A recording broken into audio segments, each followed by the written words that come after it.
Friends, రైతులకు చిన్న వ్యాపారం చేసి ఉపాధి పొందాలనుకునే వారికి ఆర్గానిక్ ప్రేమికులకు ఉపయోగపడే ఒక మిషన్ కోసం మీకు తెలియజేయాలనుకుంటున్నాను. ఈ మిల్లులో ధాన్యం రైస్ గా మార్చడం మాత్రమే కాకుండా గోధుమ గుడ్లను గోధుమలుగా చేయొచ్చు, అరికలు, సామలు, కొర్రలు, ఇతర చిరుధాన్యాలన్నిటి కూడా వాటి పై తొక్కను తొలగించుకుని శుభ్రం చేసుకోవచ్చు.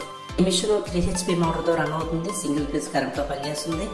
గంటకి 120 నుంచి 200 కేజీలు ఆడుతుంది. ఈ మిల్లు ఎలా పనిచేస్తుందో వీడియోలో చూడండి. ఇలా ధాన్యం వేస్తే అలా బియ్యం అనమాట. ఎవరైనా ఆడుకోవచ్చు, ఎక్కడికైనా తీసుకెళ్లొచ్చు. ఈ మిషన్ యొక్క బరువు 55 కేజీలు మాత్రం. రైతులైతే మీకు పండిన ధాన్యాన్ని బియ్యంగా మార్చుకుని అమ్ముకోవచ్చు. వ్యాపారస్తులైతే మీ ఇంటి దగ్గరే పెట్టుకుని మీ చుట్టుపక్కల వారి ధాన్యం ఆడించి రోజుకి ఆదాయం పొందవచ్చు. ఆర్గానిక్ ప్రేమికులైతే మీకు నచ్చిన పాలిష్ పెట్టుకుని బియ్యాన్ని మీరు ఆడించుకోవచ్చు. Machine quality, motor quality, spare parts availability, ఎంత ప్రొడక్షన్ ఇస్తుంది, ఎలాంటి ప్రొడక్షన్ ఇస్తుంది, ఈ 5 విషయాలు ఆలోచించి మిషన్ కొనుక్కోండి. Please subscribe.